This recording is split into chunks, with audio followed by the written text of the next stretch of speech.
Dear students, आज के इस लेक्चर में हम chapter 5 application of differential calculus exercise 5.3 start करेंगे। एक्सरसाइज 5.3 के क्वेश्चंस में आपसे पूछा गया है, आपको एक फंक्शन दिया गया है, हर क्वेश्चन में आपको डिफरेंट फंक्शन दिए गए हैं और आपसे पूछा गया है कि इस फंक्शन का मैक्सिमा और मिनिमा फाइंड करें। आपको क्वेश्चन में फंक्शन दिया गया है और आपसे कहा गया है कि इस फंक्शन के बनने वाले ग्राफ का मैक्सिमा और मिनिमा, मींस ग्राफ y पर कितनी मैक्सिमम वैल्यू ले रहा है और y पर कितनी मिनिमम वैल्यू ले रहा है, वो आपने फाइंड करनी है।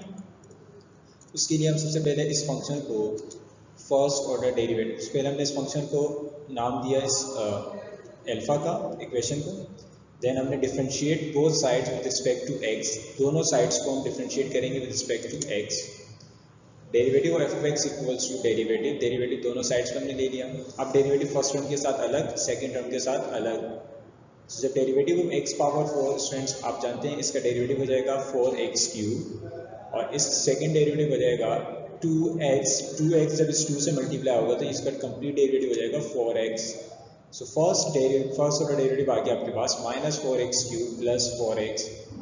अब हमने इस फर्स्ट ऑर्डर डेरिवेटिव हमें क्या बताएगा, फर्स्ट ऑर्डर डेरिवेटिव हमें ये बताता है कि इस कर्व का जनरल स्लोप आ जाता है इससे। अब हमें कर्व पर जिस पॉइंट पे स्लोप चाहिए होगा हम उस पॉइंट को इसमें पुट करके इसका स्लोप फाइंड कर सकते हैं। अब for extreme values first order derivative को हम 0 के बराबर लेंगे। For extreme values first order derivative को 0 के बराबर लेंगे। अब हम ऐसा क्यों कर रहे हैं? तो स्टूडेंट्स आपको ये जो एक्सट्रीम वैल्यूज़ हैं जहाँ पर ये फंक्शन मैक्सिमा और मिनिमा हो रहा है, मैक्सिमम और मिनिमम जा रहा है, इस एक्सट्रीम वैल्यू पर अगर मैं एक टेंजेंट ड्रॉ करूँ, एक्सट्रीम वैल्यू पर अगर मैं एक टेंजेंट ड्रॉ करूँ तो यकीनन वो टेंजेंट एक्स एक्सिस के पैरेलल होगा। इस एक्सट्रीम वैल्यू पर भी अगर मैं एक टेंजेंट ड्रॉ करूँ, इस एक्सट्रीम वैल्यू पर भी एक मैं टेंजेंट ड्रॉ करूँ, लेट्स सपोज अगर मैं इस पॉइंट पर मैं एक टेंजेंट ड्रॉ कर दूँ तो वो टेंजेंट एक्स एक्सिस के पैरेलल होगा। सिमिलरली इस पॉइंट पर भी अगर मैं एक टेंजेंट ड्रॉ करूँ तो वो टेंजेंट भी एक्स एक्सिस के पैरेलल होगा।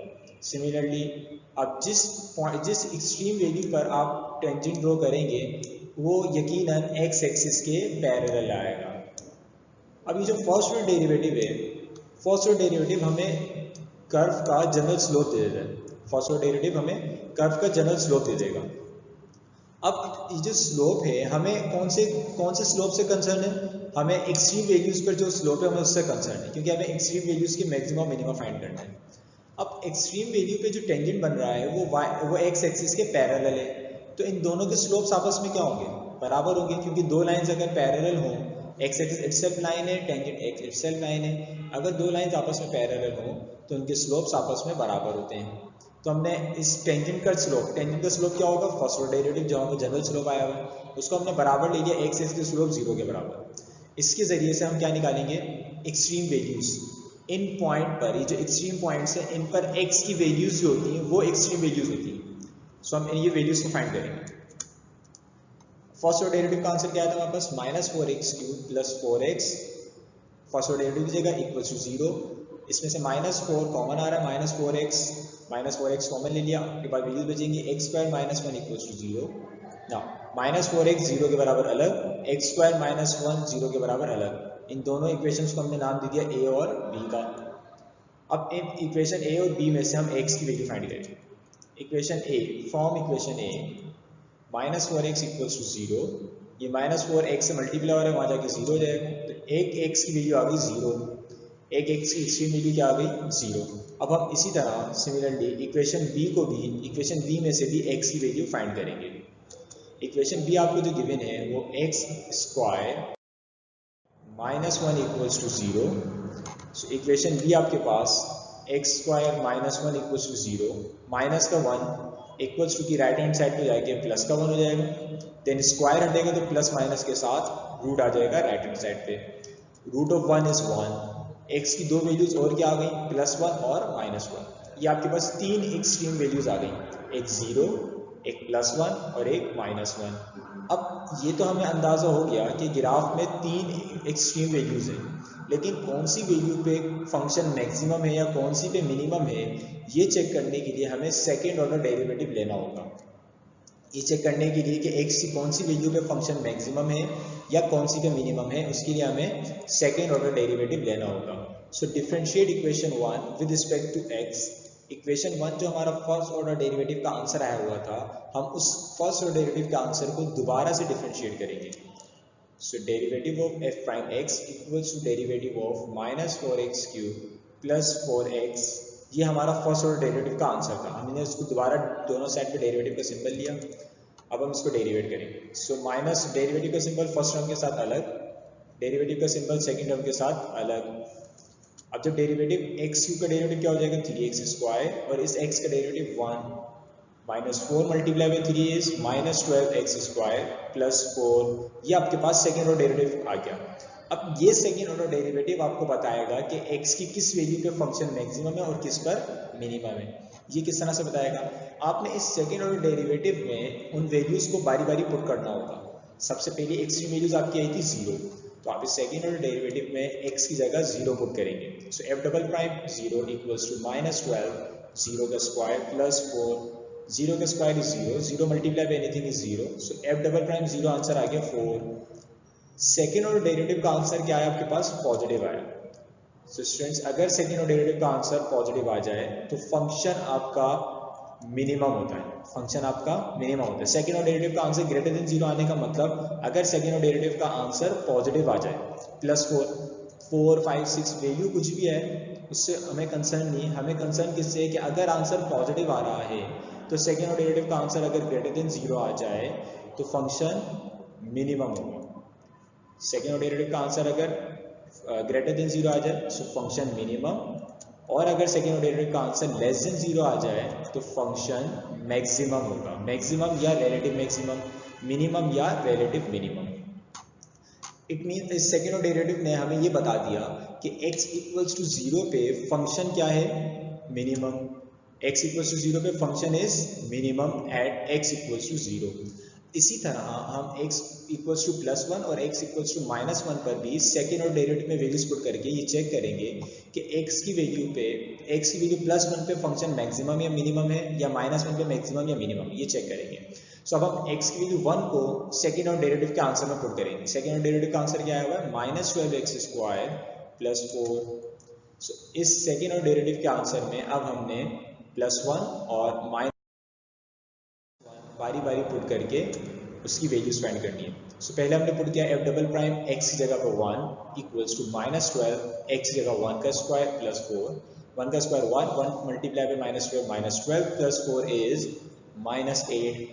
और स्टूडेंट्स आप गौर करें तो आपको सेकेंड ऑर्डर डेरिवेटिव का आंसर अब नेगेटिव आया।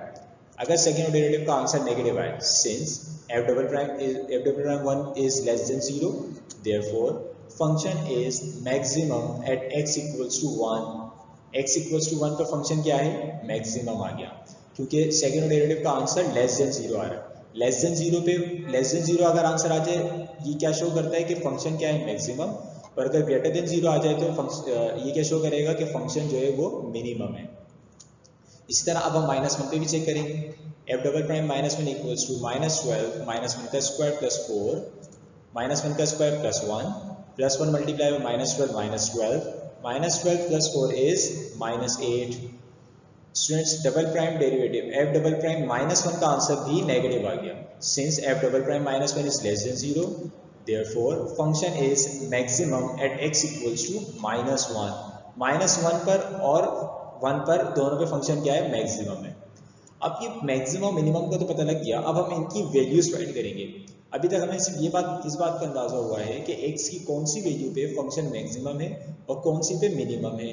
हमारे पास मैक्सिमम या मिनिमम वैल्यू नहीं आई।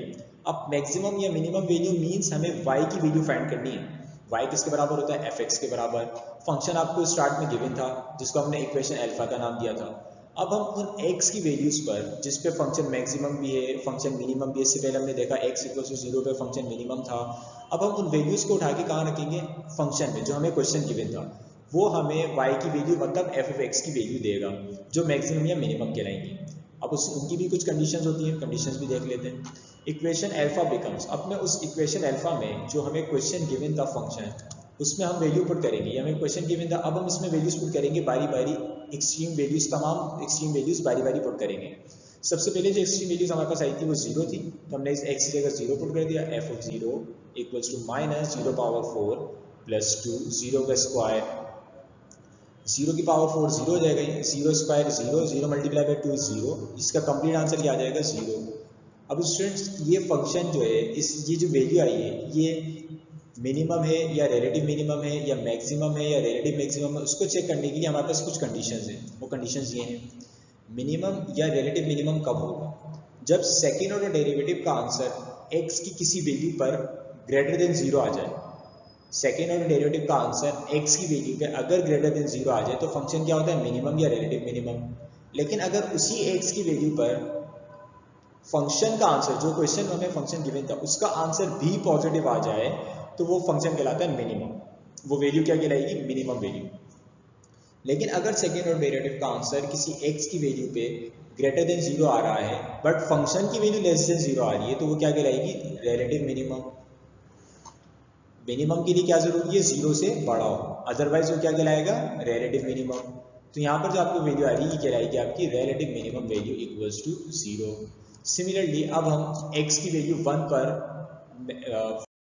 वैल्यू फाइंड करेंगे फंक्शन में। अब हम x इक्वल्स टू 1 पुट करेंगे। अब फंक्शन था f of x equals to minus X power 4 plus 2x square, तो उसकी हमने x की जगह 1 पुट कर दिया।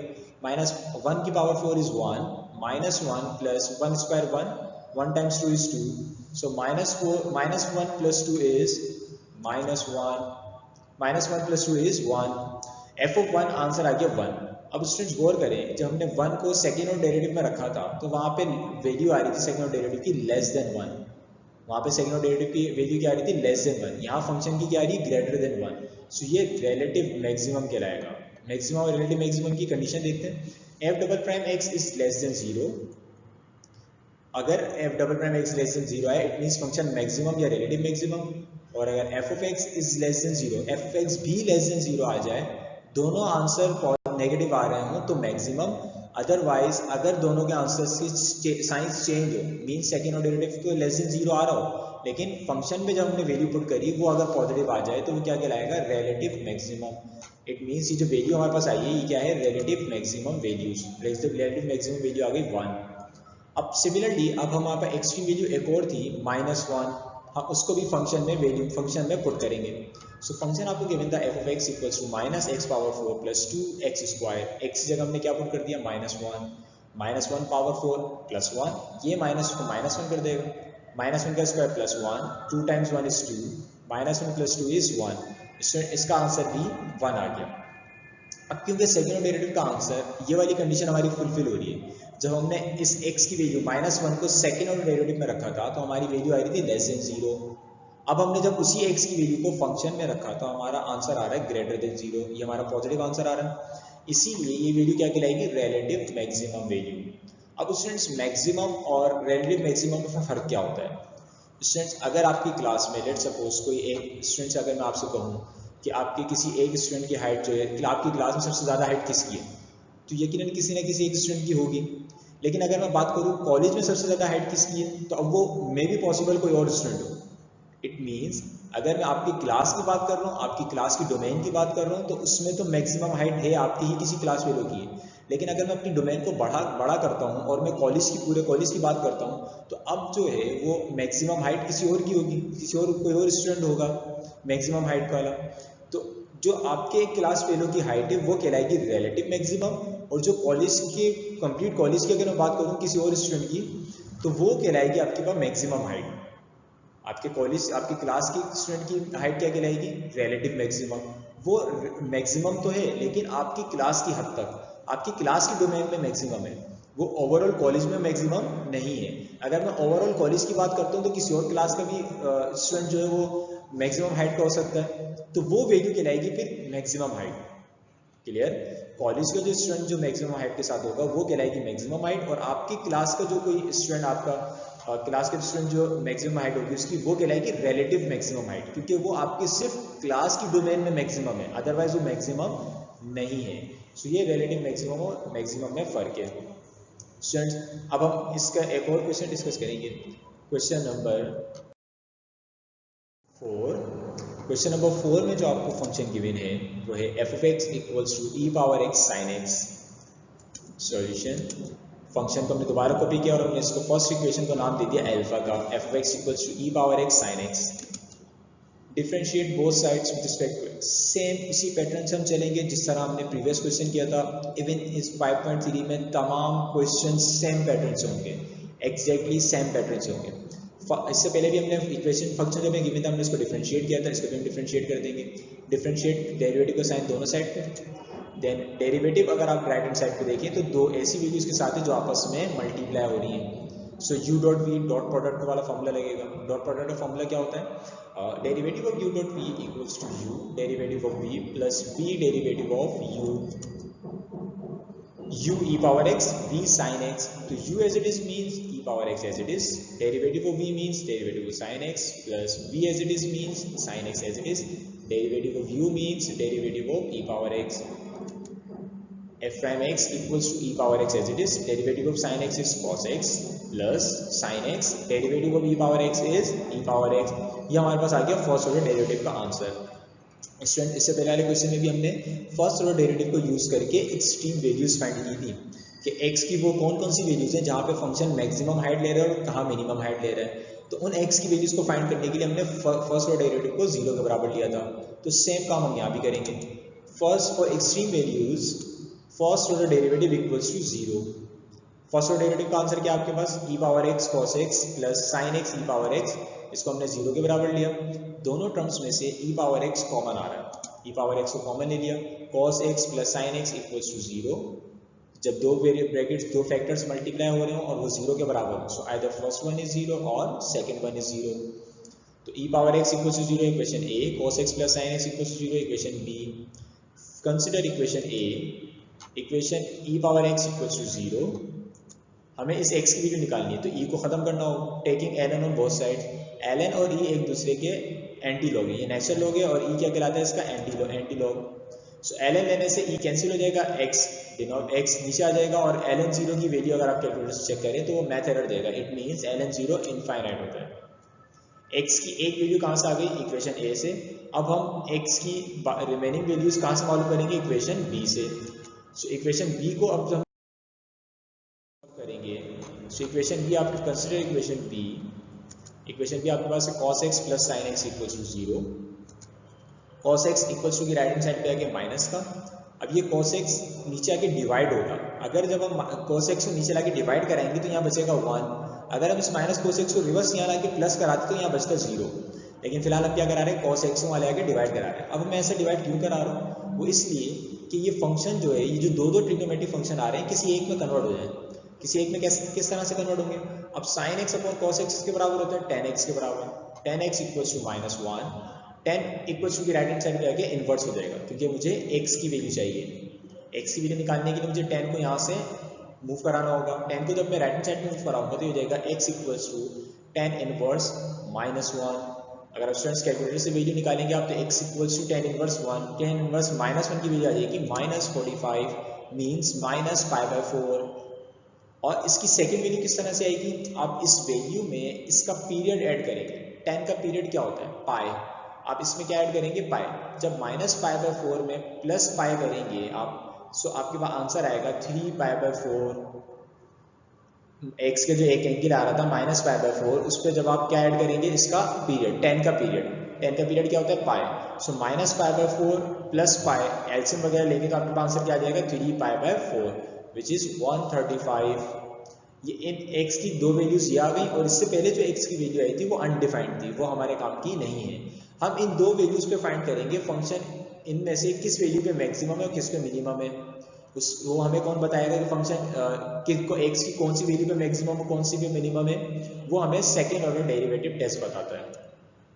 सेकेंड ऑर्डर डेरिवेटिव के लिए आपने जो फर्स्ट ऑर्डर डेरिवेटिव का आंसर आया था इक्वेशन 1 में, उसको हमने दोबारा से डेरिवेट करना होगा। Differentiate equation 1 with respect to x के रिस्पेक्ट से हम इक्वेशन 1 को डिफरेंशिएट करेंगे अगेन। सो डेरिवेटिव का जो आंसर आपको फर्स्ट ऑर्डर डेरिवेटिव का आंसर आया था वो था f prime x equals to e power x cos x plus sin x e power x।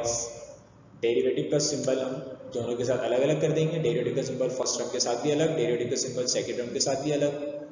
अब आपने डेरिवेटिव का साइन जो है ऐसी दो वैल्यूज के साथ है जो आपस में मल्टीप्लाई हो रही है। फर्स्ट टर्म में भी u डॉट v का फॉर्मूला लगेगा, सेकेंड टर्म में भी दो वैल्यूज आपस में मल्टीप्लाई हो रही हैं जिनके साथ डेरिवेटिव का सिंबल है, तो यहाँ पर भी u डॉट v का फॉर्मूला अप्लाई होगा। तो e power x derivative of cos x, u as it is derivative of v plus v as it is derivative of u, ये आपके पास फॉर्मूला अप्लाई होगा सिर्फ और सिर्फ फर्स्ट टर्म पे। अब सेकेंड टर्म पे फॉर्मूला अप्लाई करेंगे plus as it is derivative of sine x e power x, u as it is, इस पे फॉर्मूला अप्लाई होगा u dot v, so u as it is derivative of v plus v derivative of u, u की value sine x थी, v की value e power x थी, हमने simple इस पे फॉर्मूला अप्लाई किया। अब e power x as it is derivative of cos x minus sine x plus cos x as it is derivative of e power x is e power x, sin x as it is derivative of e power x is e power x plus e power x as it is derivative of sin x is cos x। अब ये e power x minus sin x multiply हो रहे तो जाएगा minus e power x sin x plus, इसको मैंने arrange कर लिया, e power x शुरू में लिख दिया plus e power x cos x, e power x sin x इसको भी अरेंज कर लिया, e power x cos x as it is। अब स्टूडेंट्स आप देख सकते हैं कि minus e power x sin x और plus e power x sin x ये दोनों कैंसिल हो जाएंगे और जो आपके पास वैल्यूज बचेंगी वो होंगी e power x cos x और e power x cos x, ये दोनों जब ऐड होंगी तो ये क्या बन जाएगी values 2e power x cos x।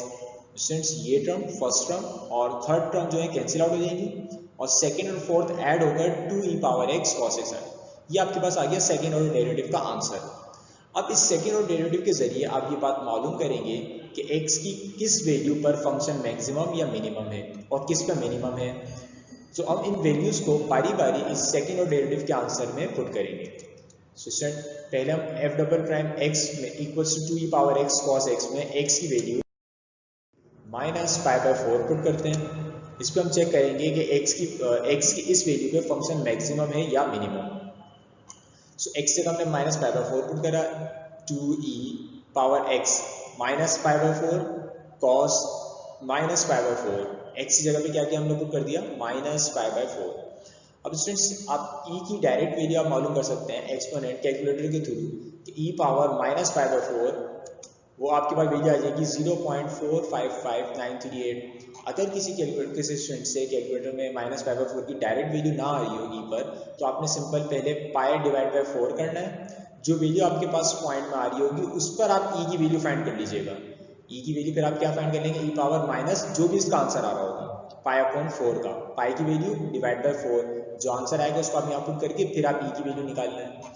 Similarly cos minus pi by 4 की आप डायरेक्ट कैलकुलेटर से वैल्यू निकालेंगे तो आपका आंसर आ जाएगा 0.70710।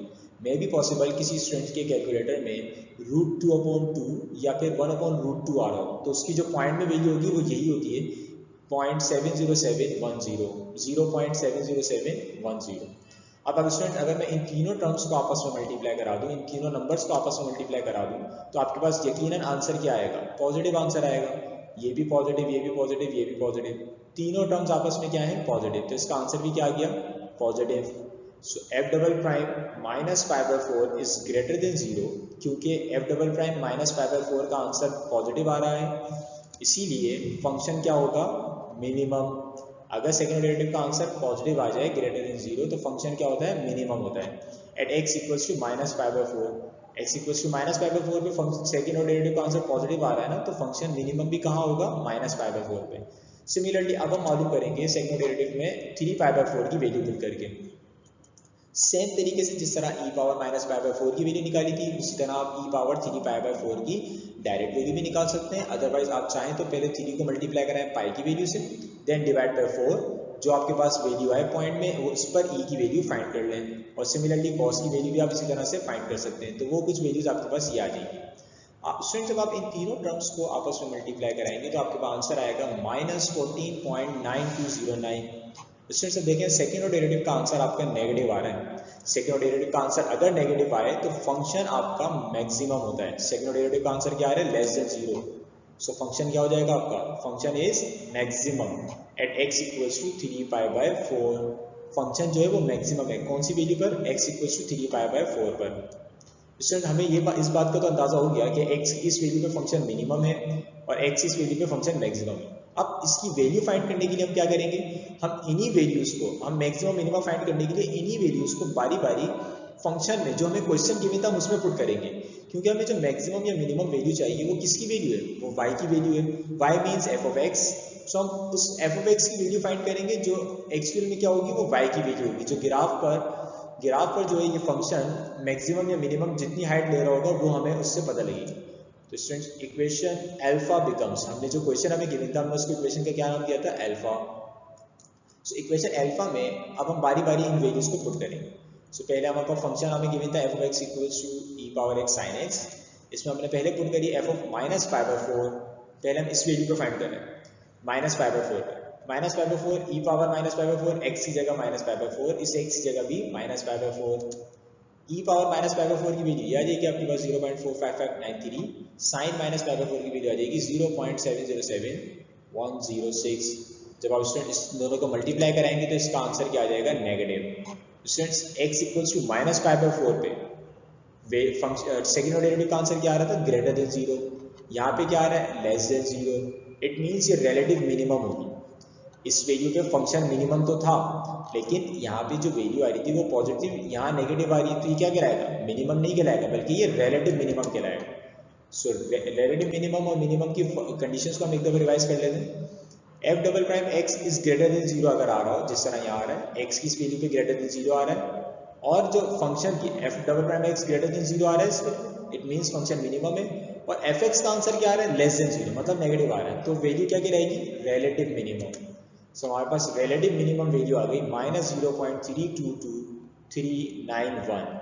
स्टूडेंट्स अभी हमने इस पे वैल्यू मालूम करी है, अब हम x equal to 3 pi by 4 पर वैल्यू फाइंड करेंगे। सो सेम काम वही होगा, आप इस x equal to 3 pi by 4 को कहाँ पुट करोगे, फंक्शन में। फंक्शन आपको क्या गिवन था, F of X equal to E power X sine X, तो x की जगह आपने पुट कर दिया 3 pi upon 4, 3 pi upon 4, 3 pi upon 4, जहाँ जहाँ x आपने 3 पाई अपॉन 4 इंसर्ट कर दिया। अब आप इस e पावर 3 पाई अपॉन 4 की वैल्यू निकालेंगे तो ये आ जाएगा 10.55072, और साइन की जगह वैल्यू फाइंड करेंगे 3 पाई अपॉन 4 की तो आ जाएगी 0.707106। अगेन वही बात कि मे भी पॉसिबल कुछ कैलकुलेटर्स में वो पॉइंट में आंसर ना दे, वो आपको फ्रैक्शन में आंसर दे दे, √2/2 या फिर 1/√2, तो उनकी वैल्यूज भी आप डेसिमल में जब फाइंड करेंगे तो वो यही आएगी। अब स्टूडेंट अगर आप इन दोनों को आपस में मल्टीप्लाई करा दें तो आपको आंसर आएगा 7.46048। स्टूडेंट अब ये वैल्यू मैक्सिमम है या रिलेटिव मैक्सिमम, उसके लिए हमें कुछ कंडीशंस देखनी होगी। अगर सेकंड ऑर्डर डेरिवेटिव का आंसर लेस देन 0 आ जाए तो फंक्शन मैक्सिमम होता है, दोनों कंडीशन में ऐसे ही है। अगर सेकंड ऑर्डर डेरिवेटिव का आंसर लेस देन 0 आ जाए तो फंक्शन क्या होगा, मैक्सिमम। अब रिलेटिव कब होगा और सिंपल मैक्सिमम कब होगा, अगर फर्स्ट फंक्शन का आंसर भी लेस देन 0 आ जाए तो मैक्सिमम, लेकिन अगर फंक्शन का आंसर पॉजिटिव आ जाए ग्रेटर देन 0 तो वैल्यू क्या कहलाएगी, वो रिलेटिव मैक्सिमम। यहाँ पे फंक्शन का जो आंसर आ रहा है एफ ऑफ एक्स का आंसर वो क्या आ रहा है, पॉजिटिव, तो ये क्या कहलाएगी, रिलेटिव मैक्सिमम वैल्यू। अब इन वैल्यूज को हम ग्राफ में समझते हैं, आपको ग्राफ में मजीद क्लियर हो जाएगा कि रिलेटिव मैक्सिमम और मैक्सिमम या मिनिमम और रिलेटिव मिनिमम में क्या फर्क होता है। जो हमें फंक्शन क्वेश्चन नंबर 4 में गिवन था उसका ग्राफ जिस तरह से बनेगा, जब आप इस फंक्शन को, इस ग्राफ को आप ऑब्जर्व करें तो ये 0 से नीचे जो वैल्यू आ रही है ये वैल्यू क्या कहलाएगी, रिलेटिव मिनिमम। जो हमारी वहाँ पे वैल्यू भी आ रही थी 0 पॉइंट समथिंग आंसर आ रहा था, वो क्या थी, हमारी रिलेटिव मिनिमम। अब इसको हम रिलेटिव मिनिमम क्यों कह रहे हैं, क्योंकि जो मिनिमम तो है लेकिन ये सिर्फ इस डोमेन में मिनिमम है। इसके अलावा अगर मैं पूरे ग्राफ को देखूं तो मिनिमम मेरे पास और भी है जो अनडिफाइंड है। ये जो इतनी लाइन नीचे तक जा रही है ये मिनिमम वैल्यू क्या आ रही होगी, इसकी अनडिफाइंड आ रही होगी, तो वो वैल्यू हमारे पास अनडिफाइंड है जो एक्चुअल मिनिमम है। लेकिन ये मिनिमम क्या होगा, ये रिलेटिव मिनिमम कहलाता है। सिमिलरली अभी हमारे पास जो रिलेटिव मैक्सिमम वैल्यू क्या आ रही है 7.46048, तो आप स्टूडेंट गौर करें तो ये 7.46 जो वैल्यू आ रही है यहाँ पर ये रिलेटिव मैक्सिमम है। इसका जो एक्चुअल मैक्सिमम है वो कुछ और है, वो अनडिफाइंड होगा। इसका जो मैक्सिमम है वो अनडिफाइंड होगा। ये पॉइंट मैक्सिमम तो है लेकिन सिर्फ और सिर्फ इसी डोमेन में, इसके अलावा भी मैक्सिमम है। जिस तरह मैंने आपको एग्जांपल दी थी कि आपकी क्लास के जो हाइट, जो जिसकी हाइट सबसे ज़्यादा है वो मैक्सिमम हाइट वाले स्टूडेंट्स हुए, बट वो क्लास की डोमेन की हद तक मैक्सिमम हाइट है उसकी। अगर मैं ओवरऑल कॉलेज की बात करूँगा तो उसकी मैक्सिमम हाइट किसी और स्टूडेंट की हो सकती है, तो जो आपके क्लास वालों की हाइट होगी वो कहलाएगी रिलेटिव मैक्सिमम। जिस तरह ये मैक्सिमम पॉइंट तो है लेकिन ये रिलेटिव मैक्सिमम पॉइंट है और ये मैक्सिमम पॉइंट कराएगा। आज के इस लेक्चर में हमने यही 2 क्वेश्चन डिस्कस करने थे। थैंक यू, अल्लाह हाफिज़।